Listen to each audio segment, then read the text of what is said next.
மகாத்மாவன கிருகாச்சாரியால் காயத்ரி உபதேசம் பண்ணார். உபதேசம் எடுத்து உடனே அதுக்கு ஒரு குருகுல வாசம் பண்ணுமா. யார்கிட்ட படிக்கிறார்? அவந்திபுரத்தில் இருக்கக்கூடிய சாந்தீபனிவர்கிட்ட சிஷ்யனாக இருந்து பகவான் இருக்கிறார் பலராமனோடு.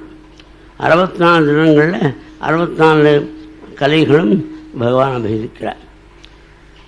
ஆச்சாரியாய பிரியம் தினமாகிருத்திய அப்படின்னு வேதத்தை சொல்லு. ஆச்சாரியனுக்கு உகந்ததோ அதை தட்சிணையாக கொடுத்துட்டு கிரகசாஸ்திரம் வரணும்னு சொல்லு. அது இந்த காலத்தில் வச்சுக்கூடாது. என்னதுன்னா அது கேட்குறார், அவர் தட்சிணை அதிகமாக கேட்பார் அப்படின்னா பேச்சு வந்துடும்.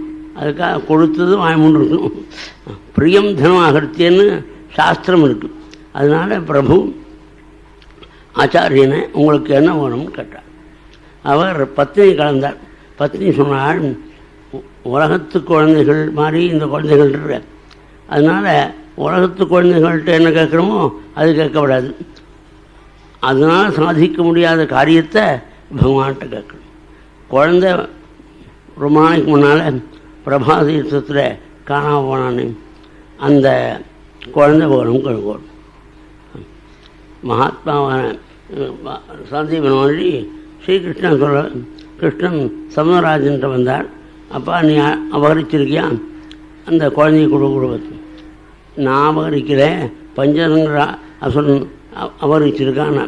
அவனை சம்ஹாரம் பண்ணி பார்த்தாள் பாவம். அவனுடைய குச்சியில் ஒரு சங்கம் இருக்கு. அதை எடுத்துக்கொண்டு அங்கே போனேன், யமலோகத்துக்கு போனாக்க எல்லாரும் அங்கே வந்திருப்பா அப்படின்னு போகணும். பகவான் சங்கநாதம் பண்ணிக்கொண்டு யமலோகம் வந்தாள். குருபுத்திரமிகானீதம் நிஜ கர்ம நிபந்தனம். என்னுடைய குரு பண்ண பாபத்தினால குருபுத்திரன் காலமாகலை. அவனவன் கர்மாவை ஒழிச்சதுக்கிறதுக்காக அவனவன் வந்திருக்கான். அவன் தன்னுடைய கர்மாவனால அல்பாயுசாக போயிருக்கான். ஆனால் எனக்கு என்னுடைய குரு பிள்ளையாக பிறந்ததுனால திரும்பி போக முடியாத பாக்கியம் இருக்கும். நான் குருபுத்திரம் மிகானீதம் நிஜ கர்ம நிபந்தனம். திரும்பி போகக்கூடிய பாக்கியம் உள்ள அவனை கொண்டு வார். தர்மராஜன் இந்த இடத்துல எங்கள் படிவா ஒரு விளையாட்டு பண்ணுவார். அது தர்மசாஸ்திரம். லோகத்தில் சத்தியம் அது. ஏண்டா ஞாபகமெல்லாம் பேசுகிறீங்கனாடா தர்மராஜன். நான் இருக்கிற இடத்துலையோ என்னுடைய கதை சொல்கிற இடத்துலையோ நீயோ உன்னுடைய தூத்தர்களோ வரப்படாது, சொப்னங்களோ பார்க்கப்படாதுன்னு இருக்கே. நதேயமும் பஷ்சந்தி. அந்த மாதிரி இருக்கும்போது நான் இருக்கிற போதே நீ வந்தாக்க அது அழகாக இருக்கும் சிரிச்சினார் தர்மராஜன். அதாவது பரிவாருக்கு அவ்வளோ நம்பிக்கை. இந்த பாகவத்தில் பூர்ண விஸ்வாசம். 6ஆவது ஸ்கந்தத்தில் நதேயமும் பஷ்யந்தி திருநிஷ்கிருதாகங்கிற ஸ்லோகத்தில் நம்பிக்கை இருக்கிறதுனால அந்த மாதிரி சொல்கிறார். அது மாதிரி எனக்கு 2 இடத்துல சப்தாகம் முடிஞ்சு வந்திருக்கேன். அந்த சப்தாகம் நடத்தின இடத்துல அட்மிட் ஆகிருக்கார். இதுக்காக ஹார்ட் அட்டாக்கு அப்படின்னு அவள் நிச்சயமாக இருக்கா. அதனால் மாயன்வாளுடைய அந்த அர்த்தத்தை விளையாட்டாக சொல்லக்கூடிய அர்த்தத்தை விட ஸ்லோகம் எங்கே இருக்குங்கம்மா, ஸ்லோகம் சாப்பிடாது அவருடைய அபிப்பிராயம். அதுக்காக இவ்வளோ விவரமாக சொல்கிறேன். இங்கே ஸ்லோகம் இருக்கான்னு தெரிஞ்சு பார்த்தா அங்கே கிடைக்காது. அதையும் பாசம் அந்த 6ஆவது ஸ்கந்தத்தில் இருக்கிற ஸ்லோகத்தை வச்சுக்கொண்டு தன்னுடைய உத்பிரேட்சை மகானான் பகவான் அந்த குழந்தைய அடிச்சுன்னு வந்து குழந்தைய ஒப்பிடித்தார். நீர் கட்டுறது ரொம்ப கஷ்டம், நான் லோகத்துலாம் போனேன், இப்படிப்பட்டேன் கஷ்டப்பட்டேன், இதை நீ வச்சுக்கோன்னு சொல்லி மகாத்மாவான ஸ்ரீகிருஷ்ணன் ரொம்ப சிரமப்பட்டேன்னு சொல்லாமல் பூயோ புனீஸ்வா இன்னும் ஏதாவது கேட்குறாந்தா கழுங்கோ அப்படின்னா. ஏன்னா எனக்கு அனுபவம் இருக்குது. ராதா கல்யாணம் சீதா கல்யாணம் நடத்துகிறவாளை பழகியிருக்கேன் கூட. அவன் நடத்துகிற பொழுது இவன்கிட்டையாவது காரியம் சொன்னால் அவன் அந்த காரியத்தை பண்ணி ரொம்ப கஷ்டப்பட்டதுனால அப்பாடா அப்படின்னு கொண்டு அந்த சாமானம் வைப்பான். என்ன அர்த்தம்? இவ்வளோ கஷ்டப்பட்ட நான் மறுபடியும் என்ன அனுப்பாதுங்கோ அப்படின்னு அர்த்தம். மகானான கிருஷ்ணன் இன்னும் இந்த பெரிய காரியம் ஒன்றோன்னு நினைக்காம மீண்டும் கேட்கணும்னு சொன்னபொழுது அப்படியே கஞ்சனந்தம்பர் ஆச்சாரியன் நீங்கள் பண்ண வேதாத்தியனங்கள்லாம் உங்களுக்கு பலிக்கும். அதான் வருண சூக்தம் சொன்னால் அங்கே தீர்த்தம் வந்துடும். ஒரு ஆந்திர தேசத்தில் வித்வான் அனுஷ்டாத்தா அவராத்துக்கு நம்ம தமிழ் தேசத்துலேருந்து பெரிய வித்வான் போனார். நடந்த கதை 11 மணிக்கு போயிருக்கார். கஷ்டப்பட்டு போயிருக்கார். அவராத்துக்கு போய் ஸ்நானம் பண்ணுமேன்னார். மேலே கொலப்புறம் போங்க, அங்கே கிணறு இருக்குது, கயிறு இருக்குது, குழம்பு இருக்குது, இழுத்து ஸ்நானம் பண்ணலாம்னார். கிணறுல பொற்று ஜலம் இல்லை, இழுக்கணும்னா என்ன பண்ணுறது அப்படின்னு. இவர் என்ன சொன்னார், நான் பெரிய கனவாட்டின்னு சொல்லிவிட்டார். அந்த கனவாட்டின்னு நம்ம கௌரவிப்பர். அவர் வேதத்தை இதை தனக்கு கௌரவத்துக்காக சொல்கிறவரில்லை, அந்த உபாசிக்கிற கணத்தை உபாசித்ததுனால அவர் இங்கே வந்தார். ஏன் ஜலம் இல்லையா, வருண சூக்தம் சொன்னால் ஜானம் அது எப்படின்னார். இப்படின்னு தானே அந்த வருண சூக்தத்தை சொல்லி அந்த ஜலம் மேலே அவரை அமைச்சு இவன் குளத்தை கொண்டு எடுத்து ஸ்நானம் பண்ணி அந்த பிராமணன் சாப்பிட்டார். அது அப்புறமா அதாவது மந்திரங்கள் வீரியமாக இருக்கணும்னாக்க அது உபாசிக்கணும். இந்த ராகவேந்திர சுவாமியுடைய சரித்திரத்தில் சொல்லுவார். அவரை முதல்ல இந்த வேட்டி இது மாதிரிலாம் சௌரியமாக இல்லாட்டா அவனை வேலை வாங்கிறது தானே கஷ்டம், லோக வழக்கம். அது மாதிரி ஒரு சமாராதனைக்கு அந்த வாத்தியார் லேட்டாக வரார். இவர் முன்னால் போயிருக்கார். ஏங்க வந்திருக்கிறா அப்படின்னு கர்வத்தோட அந்த பிரபு இந்த சந்தனக்கட்டை கொடுத்து சந்தன தரையினார். சாது அவர் ஒன்றும் மறுக்காமல் இதெல்லாம் பகவானுடைய காரியம் அப்படின்னு நினச்சின்னு பகவானுடைய ஏற்பாடு எப்படி பரதயோகி அந்த பல்லக்க தூக்கினாரோ அது மாதிரி ராகவேந்திர சுவாமிகள் சந்தனத்தை அரைக்கிறார். அரைக்கிற பொழுது அவர் தன்னுடைய மகிமையை காமிக்கணும் இல்லை, பகவானுக்கு சைக்கிள இவரை போய் சந்தனம் அரைக்கணும்னு இவர் காட்ட முடியாத அக்னி சூக்தத்தோட அந்த சந்தனம் அரைக்கிறார். அக்னி சூக்தம்னா அது வரும். அதனால் அதை பூசின்ற வாழ்க்கைலாம் உடம்பு எரியுது. இந்த யார் அரைச்சதுன்னா ஏன்னா பார்க்காம அணைஞ்சிட்டாரோ அக்னி விஷயம் முடிஞ்சிருந்தார் ராகவேந்திர சுவாமிகள். நீங்கள் நான் இப்போ வருண சூக்தம் சொல்கிறேன், எல்லாம் சரியாக படம்னார். வருண சூக்தம் சொன்னோடனே குழந்து படுத்து அந்த இந்த மாதிரி இந்த கரியிலே இருந்திருக்கா.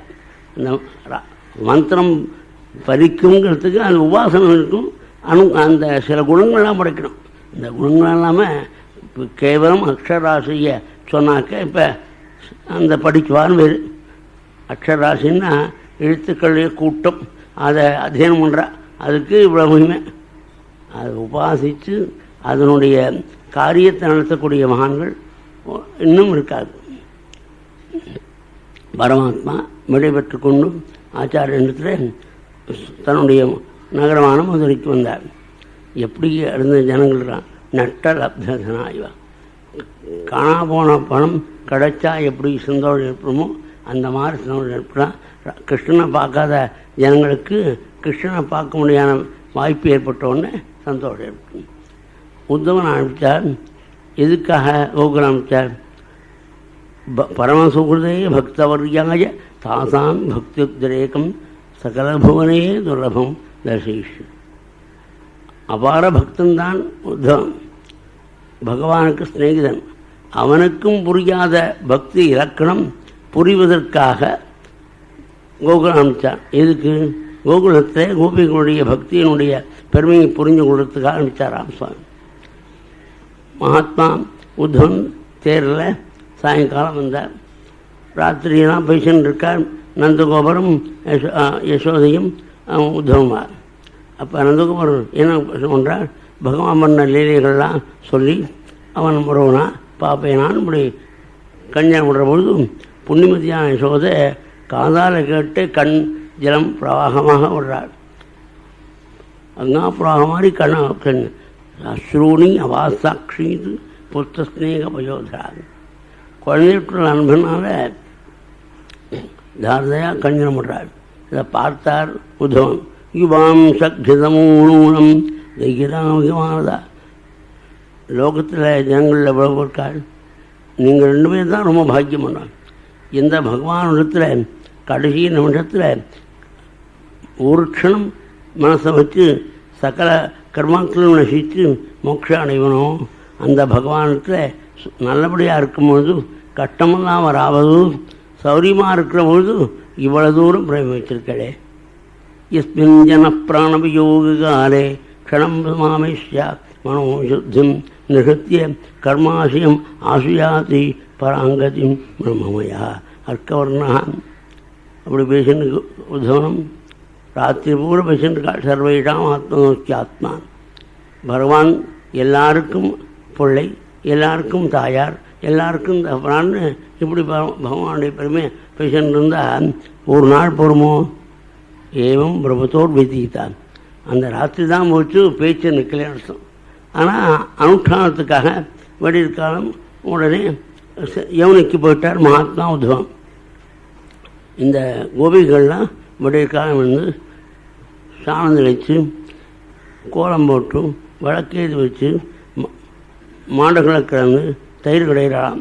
உத்காஜதி நாம் அரவிந்தலோச்சனம் பஜாங்கனானாம் திவஸ்பிரதத்வனி ததுஷ்ட நிர்மன்சன சப்தமிஸ்யதா நிரஸ்யதாம் ஏன திசாம் அமங்கலம். இந்த தயிர்களுடைய சப்தத்தோடு கானம் வருதா, அந்த கானம் எவ்வளோ தூரம் வருதோ அந்த வைப்ரேஷன் என்ன பண்ணுறது, நினச்சி தான் அந்த திக்குகள் இருக்கக்கூடிய அமங்கலத்தெல்லாம் போக்குறது. அதுக்காக பரிவாரெலாம் வழிக்காக இருந்து பகவத் நாமத்தையும் பகவத் சரித்திரத்தையும் சொல்வதற்கும் தற்காலத்தை எதையோ வச்சு சாயங்காலம் தான் அலறக்கூடிய சங்கீதம் இதை வந்து எப்படி சேமாக இருக்கும். இப்படி பார்த்துட்டு நன்னா பொழுது படிக்கிற பொழுது தினம் ஒரு தினம் யசோத கிரகத்தை பார்ப்பா. ஏன்னா யசோத கிரகத்தானே கிருஷ்ணன் இருந்தான் அப்படின்னு 10 வருஷம் ஆத்மீன்னு பகவானுடைய ஆலயத்தை பார்ப்பாள். அங்கே இப்போ ஒரு தீர் இருக்கு. என்னடி அக்குரர் வந்திருக்கணோ அப்படின்னா அக்குரருக்கு பிடிக்காது. அக்குரனால கிருஷ்ணன் விட்டு பிடிச்சாலும் இல்லையா, அதனால் நம்ம மாப்பிள்ளை பொண்ணுக்கு விசேஷமான காரியம் ஆற்றுல நடக்கும் போது பொண்ணை அனுப்பிச்சு கொடுக்காட்டா அந்த மாப்பிள்ளை அதுக்குமா பேசும். பேர்ட்டு சொல்ல மாட்டான், வந்துவிட்டா அப்படின்னு. நல்லவராக இருந்தாக்க சரியாக இருப்பான். ஒரு மாதிரியாக இருக்கான்னா ஒரு மாதிரியாகத்தான் பேசுவாள். அக்குடன் ஒரு அக்குடன் இதுக்கு வந்திருக்கார். கம்சன் காலமாயிட்டானே, காலமானவனுக்கும் ஏதாவது செய்யணும் வந்திருக்காரோ அப்படின்னு வச்சிருந்தபோது மகாத்மா உத்தவர் கையில் அந்த பூஜைக்காக தீர்த்தத்தை எடுத்துக்கிட்டு மடுகஞ்சியோட கழுத்தில் உதாட்சத்தோட நெற்றியில் விபூதி எல்லா படங்களுக்கும் திருமணம் போட்டுறாப்ப அதை ஒரு பெரியவர் என் ராமனுக்கு மியூதான் போட்டிருப்பான் அப்படின்னு காட்டுறான். அது பெரியவாழை ஒன்று அந்த மகான் சொன்னார். பெரியவாழ்கிட்ட போய் சிரிச்சுக்கிண்டு அந்த மாதிரி தான் இருக்கும், பின்னால் வந்தது திருமணன்ட்டுலாம், நீ அந்த மாதிரி ஒரு சைத்திருக்கன்ட்ட சொல்லி ராமனுக்கு விபூதி தாரணம் பண்ணியிருக்கிற மாதிரி போடும். சிவபூஜா துரந்தராயணமா அப்படின்னு ஒரு நாமாவளி இருக்குது. சொன்னாக்க அவளுக்கு இதை சொல்லு அப்படின்னு சிவ பூஜை பண்ணும்போது சிவச்சின்னமான விபூதி எடுக்காம முடியுமா அப்படின்னு சொல்லணும். அந்த மாதிரி ஒரு ராமர் படத்தில் பட்டாபிஷேக படத்தில் திருமணுக்கு பதிலாக விபூதி பிரகாசித்தான். அந்த மாதிரி மகாத்மா உத்தவன் விபூதியோட உதாரணத்தோட ஸ்ரீகிருஷ்ண கமலாநாதா வாசுதேவஸ்நாதனான்னு கிருஷ்ணாற்றத்தை சொல்லிட்டு வந்துட்டுருக்கார். அவரை போட சொல்லி கொண்டு கோபிகள்லாம் ஒன்று சேர்ந்து விசாரிக்கிறார். கிருஷ்ணனை பற்றி உங்களுக்கு விசாரிக்கணும், கிருஷ்ணனுடைய பந்துக்களுக்கு அப்பா அம்மாவுக்கு ஆஸ்வாசம் ஒன்றும் இங்கே வந்திருக்காரா. மகாயோகிகளாக இருக்காலும் தன்னுடைய பந்துக்களுடைய அன்பை ஓடுறது கஷ்டம்னார். முனையர்மை சுஸ்திரா. அந்த அளவில் கிருஷ்ணன் அப்பா அம்மாவுக்கிட்ட உள்ள ஸ்நேகத்தானத்தனாங்கட்டுன்னு அங்கே ஒரு வண்டு வந்துதான். அதை பார்த்து ஆச்சாரியனாக நினைச்சு வண்டு பார்த்து பேசக்கூடிய சில வார்த்தைகளை பிரமணகீதம்னு சொல்லுவாள். பிரமணம்னா வண்டு, அது பற்றியான கானம், அதனால் பிரம்மகீதம் வருது. அந்த என்ன விசேஷம், வண்டுகளுக்கு 6 கால், ஆச்சாரியனுக்கு சாந்தி, தாந்தி, திதிக்ஷ, ஸ்ரத்த, உபாரதி, சமாதானம்னு 6 குணங்கள் அமைஞ்சு. அப்பேற்பட்டாதான் ஆச்சாரியார், மொத்தம் ஆச்சாரியர் இல்லை. அந்த 6 கால்கள் எப்படி வண்டுக்கு இருக்கோ அது மாதிரி ஆச்சாரியனுக்கு 6 குணங்கள் இருக்கிறதுனால அவர் ஆச்சாரியன். அவரை பற்றி விசாரிக்கிற மாதிரி நேர வண்டு தூத்தனாக பகவான் நினச்சதாகவும் அவனை பற்றி விசாரிக்கிறாமும் நினச்சி ஸ்லோகம். அதில் ஒரு ஸ்லோகம் இதுதான் சரிதிலா கர்ணபையூஷ விப்ரு சகலதன விதூத தன்மாக வினட்டாக சபதி குட்டம்பம் ஜனமுத்சஜ்யதீனாக பகவாங்காக பிக்ஷுதரியாம் சரந்தி. என்னுடைய சரித்திராமிருத சாகரத்தில் ஒரு திவலை உள்ளே போயிடுத்தான். உலகத்தில் உள்ள விஷயங்கள்லாம் பற்றல் போய் தன்னுடைய குடும்பத்தை விட்டு சந்நியாசம் வாங்கிண்டு அநேகம் பேர் பிக்ஷை இருப்பாள். பிக்ஷு சரியாந்திரன். அதாவது பகவானுடைய பக்தியானது லோகத்தில் விரக்தியை கொடுக்குங்கிற எண்ணத்தோடு சொல்கிறாரு. அந்த விரக்தியம் இல்லாமல் பக்தி இருந்து இருக்கு, பக்தி சொல்லுறாரு. லோக காரியத்தில் விரக்தி வந்தால் தான் பக்தி பூர்ணமாக இருக்குது. அப்படி சொல்லும்பொழுது கடைசியில் பகவானுடைய திருக்கிடத்தை என் முடியில் வைத்து அனுகிரகம் பண்ணுவான்னு அபிபத மதுகுர்யாம் ஆரியபுத்ரோதுனாஸ்தே ஸ்மரதி சபிதர்கேகான் சௌமியா பந்தூம்ச்ச கோபான் குஜிதபி சகசானः கிரீடாம் கிருணீதே பூஜம் அகுரு சுகந்தம் மூர்த்தி அதாஸ்யத் கதா. என் முடிவில் பகவான் திருக்கழுத்தை வச்சு சர்வ வேதசாரமும் அனுபவத்துக்கு ஒரு மேப்பணும்னா கேட்டுக்கொண்டு கதர்றத்தை பார்த்தா அஹோ யூயம் ஸ்மூர்ணாட்சாக பவத்தியோ லோக பூஜ்தா. நீங்கள் தான் லோக பூஜ்யாள். உங்களை போல ஜென்மலாபம் அணிஞ்சவா கிடையாது. தானப்படுத்த ஹோம ஜபஸ்வாத்தியாய சமமிகி ஸ்ரேயோபிகி விதிஸ்தான்னிகி கிருஷ்ணே பக்தி ருச்சி சாதி. கிருஷ்ண பக்தி வரதாக இருந்தால் எவ்வளவோ புண்ணியம் பண்ணும். மகானா லீலாசுகர் பகவான் நாமம் சொல்லி இருக்கார். யஜ்ஞத்துக்கு வரலையேன்னார் ஒருத்தர். யஜ்ஞமகே தனம் ததிமகே பத்தே நூலம் பயம் மிருதம் போஜமகே தபச்சக்ரமகே ஜன்மாந்தரே துஷ்சரம் ஏனாஸ்மாகமபூத் அனன்யசுலபா பக்திர்பவத்வேடினி. அந்த பகவானிடத்தில் எங்களுக்கு பக்தியானது நிஷ்காமமாக மற்றவாளுக்கும் இல்லாத பக்தி பகவானுக்கு வந்த காரணம் ஜென்மாந்தரத்தில் யஜ்யங்கள் பண்ணிருக்கோம், தானங்கள் பண்ணிருக்கோம், மகானங்களை சபித்திருக்கோம். அதனால் மற்றவாளுக்கெல்லாம் கிருஷ்ணன் சொன்னால் வாய்மொழி கொண்டிருக்கார். நான் திரும்பியுமே அழுறேன். அந்த பக்தி வந்து பகவானை நம்முடைய அனுஷ்டானத்தை பண்ணி கர்மாவை பண்ணால் சுத்தி சித்தசுத்தி, அதனால் பக்தி வரும். அதனால் இருக்கும் இந்த ஜென்மாவில் பண்ணல ஜானங்களா. அதை பார்த்து அவர் ஒன்றும் அதில் ஸ்ரத்தையிலேன்னு நிற்கப்படாது. அவர் கிருஷ்ண பக்தியிலே சிறந்த விளங்கிறதுனால ஜென்மாந்தரத்தில் இதெல்லாம் பண்ணியிருக்கணும் அப்படின்னு நமக்கு அப்படி சொல்லிக்கொண்டு கிருஷ்ண உத்தவன் பகவான் சொல்லி அமைச்ச சமாச்சாரங்கள் சொல்லும்பொழுது ஆறுதல் ஏற்பட்டது கோபிமார்கள். ஆனால் இருந்தாலும் கிரமேண விசாரிக்கிற பொழுது வாழறா. இப்படி பகவான் நினைக்க வருத்தப்படுறேள், கொஞ்சம் மறந்துடுங்களேன். மறந்து இருந்தாக்க ஞாபகம் வராது. ஞாபகம் இருந்தால் தான் அப்படின்னு சொன்னான் உத்தவன். உடனே கோபிகள் சொல்கிறாள், சரி செய்தவனோத்தேசாம் காபோ வேணுரபாயிமே சங்கர்ஷ சகாயேனா கிருஷ்ணேனாச்சரிதா பிரபோ புனః ஸ்மரயந்தி நந்தகோபசுதம் வதாம் ஸ்ரீநிகேதைஸ்தத்வதகைகி விஸ்மர்த்தும் நைவ சக்னுமஹ. என்ன பண்ணுறது, மறக்க முடியலேன்னு நாளாம். எந்த பகவானை அரக்ஷணம் நாம் தியானம் பண்ணுறதுக்கு சன்ன கமலாலயத்தை அன்னமிஷம் நேரமற்றிங்கிறது அருமையாக இருக்குமே. ஏன்னா அந்த கீர்த்தனம் பாடுறபொழுது ஆனந்தம் தாங்க. திருப்புகழ், அந்த திருப்புகழ் பாடுறபொழுது மனசு ஒரு அந்த அரட்சணம் கூட மனசு தவமுறை தியானம் வைக்க. அதை மகான்கள் சொன்னபடி அந்த பகவானுடைய தியானத்தை அந்நிமிஷம் இல்லைங்கிறார்.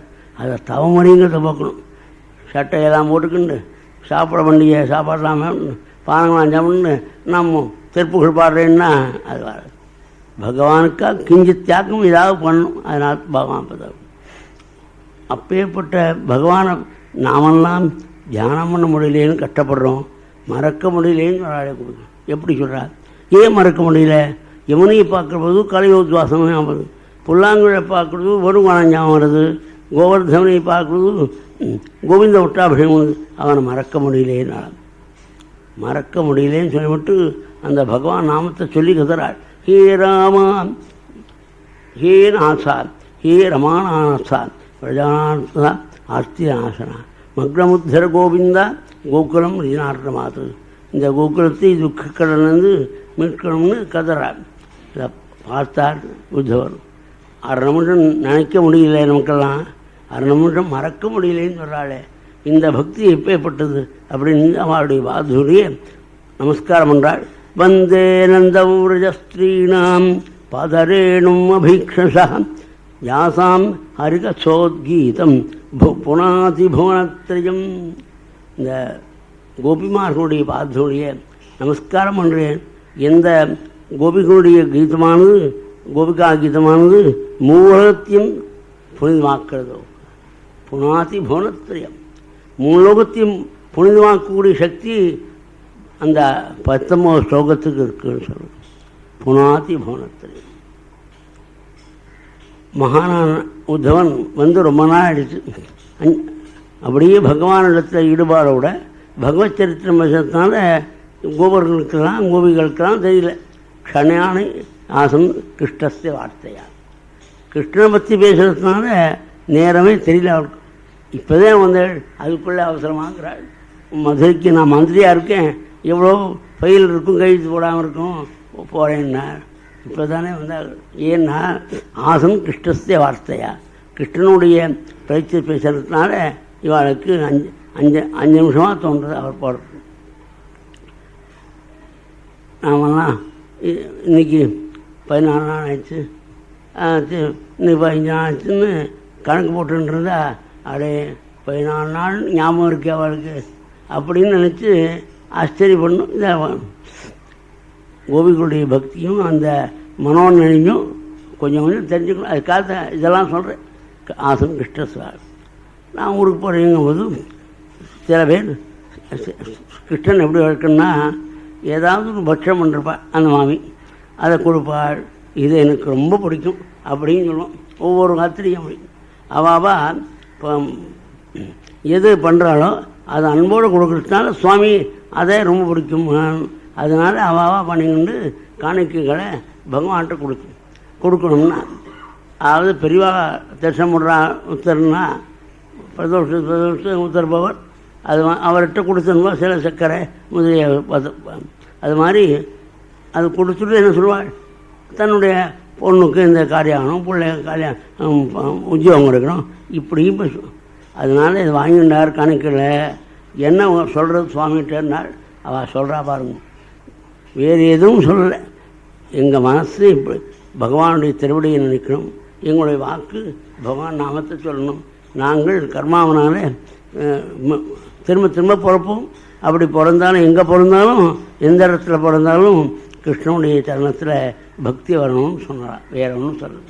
மனசோ விருத்தஜோ நஸ்யு கிருஷ்ணபாதாம்புஜாஸ்ரயாக வாசா அபிதாஜினீர் நாம்னாம் காயः தத்பிரகணாதிஷு கர்மபிர்பாம்யமானாயாः யத்தக்வாபி ஈஸ்வரே பகவதி ஈஸ்வரே மங்களாச்சரிதானீ ஹிருதேர்ன கிருஷ்ணே ஈஸ்வரே. பகவானுடைய சரணத்தில் எங்களுக்கு பக்தி வேணும்னு சொன்னாளா. ஏதோ காரியம் ஆகிறதுக்காக கொடுக்கல காணிக்கைகள்லாம் அப்படிம்பாங்க. இப்போல்லாம் எது பண்ணினாலும் பிரதி எதிர்பார்த்து செய்கிறது. அந்த பிரதி எதிர்பார்க்காமல் பகவானுக்காக செய்யக்கூடிய மனப்பதாக்கம் கோபிக்கும். அதுக்கு மேலே மகாத்மா உத்தவன் அந்த காணிக்கைகளை பகவானுக்கு கொடுத்துட்டும் அந்த உத்தமமான பக்தியை கிருஷ்ணன் சொல்கிற பொழுது அதை பட்டத்தையும் ஏவம் பக்தி சகல புவனே நிக்ஷிதவ கிம் சாஸ்திரபோகை கிம் தபசா கோபிகாபியோ நமோஸ்து இத்யானந்தாகுலம் உபகதம் கோகுலாத்தவந்தம் திருஷ்ட்வா ஹிருஷ்டோ குருபரபதே பாகிமான் அமயோகாத். கிருஷ்ணா நமஸ்காரம் பண்ணான். அப்புறம் கோகுலத்தை பார்த்துக்கணும் நமஸ்காரம் பண்ணான் உத்தவ சுவாமி. உத்தவனை ஏண்டா அங்கே நமஸ்காரம் பண்ணுறேன், அங்கே கோபிகள் இருக்காளேன். என்ன கோபிகள் இருந்தால் நமஸ்காரம்மா. ஏவம் பக்தி சகல பூபரே. நான் பிரகஸ்பதி பகவான் சிஷ்யர், அவர் எங்கெல்லாம் போகிறாரோ அங்கே போய் நான் பாடம் படிச்சிருக்கேன். அப்பேற்பட்ட நான் 14 லோகத்தில் இந்த மாதிரி புனிதமான பக்தியை பார்த்ததே இல்லை, கட்டதில்லை. நீ அப்பேற்பட்ட பக்தி உள்ள கோபிகளுக்கு நமஸ்காரம். நான் படித்தேன்ன எவ்வளவு சாஸ்திரங்களாக படிச்சிருக்கேன், எங்கள் பகவான்கிட்ட அனுஷ்டானம் பண்ணியிருக்கேன். அதெல்லாம் ஒன்றை மறக்க முடியலேங்கிறாளே, அவளுடைய பக்தி உயர்ந்ததுன்னு நமஸ்காரம். பரமாத்மா அந்த சந்தனம் கொடுத்து அழகப்பட்டிருக்கிறாளே அந்த இடத்திற்கு ஒரு நாள் வரையும் சொன்னான்னு பகவான் அதற்காக உத்தவனோட அந்த கிரகத்தை போகிறாள். அவள் தினந்தோறும் பகவான் வருவான், இன்றைக்கி வருவான்னு இன்னைக்கு வருவானும் நினச்சி 10 தினம் வாசாஜி காயாகன்னு எங்கன்னு இருக்காள். அன்றைக்கி வந்தபொழுது உத்தவனுக்கும் ஆசனத்தெல்லாம் கொடுக்குறாள். உத்தவன் ஆசனத்தை விட்டுட்டு கீழே உட்காண்டான் அப்படின்னு சொல்லு. அந்த கிருஷ்ணனிடத்தில் எவ்வளவு பக்தியும் மரியாதையும் இருக்குங்கிறது படித்தவான். படிப்பு என்ன பண்ணும், பக்தியை குறைக்கும். அவளை படிச்சிருந்தோ கிருஷ்ணனுடைய சரணத்தில் அபார பக்தி, அதுதான் முக்கியம். பக்தாராஜாயி சுத்தமுதிமான்னு புத்திமானாக இருக்கிறது ரொம்ப கஷ்டம். அந்த புத்தி இருந்தும் பக்தி இருக்கிறது இன்னும் கஷ்டம். அந்த உத்தவன் கீழே உட்காண்டானான். சுவாமி அவளுக்கு அனுகிரகம் பண்ணி என்ன வரணும்னார். அவர்னோத்வராகி பட்டத்தில் ரொம்ப வருத்தப்படுறார். துரதிருஷ்ட கட்ட சுவாமி என்ன வேணுங்கிற போது சாயுஜ்யம் வேணும், மோட்சம் வேணுங்கக்கூடாதோ, அல்லது எப்போதும் பக்கத்தில் இருக்கணும்னு கேட்கக்கூடாதோ. ஒழிஞ்ச நேரத்தில் இங்கே வந்து போகணும். இந்த எல்லாருங்கப்பா எங்கள் மாதிரி இருக்கவாட அடிக்கடி ஒழிந்த நேரத்தில் பார்க்கணும். ஒழிந்த நேரத்தோடு என்ன பார்க்கணுமா, சுவாமி நினைச்சோமே அப்படின்னு விளையாட்ட சொல்கிறோம். அந்த மாதிரி சொன்ன உடனே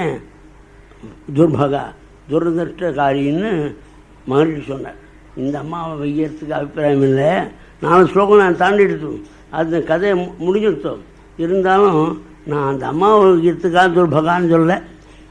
என்னென்னா யோபினீத்தே குணஸ்பர்ஷம் புதஸ்தியா குமனீஷம். இந்த சம்ஸ்கிருதம் தெரிகிறது எவ்வளோ கஷ்டம், அர்த்தம் தெரிகிறது எவ்வளோ கஷ்டம். அர்த்தம் தெரிஞ்சாலும் அதை எடுத்து சொல்கிறது எவ்வளோ கஷ்டம்.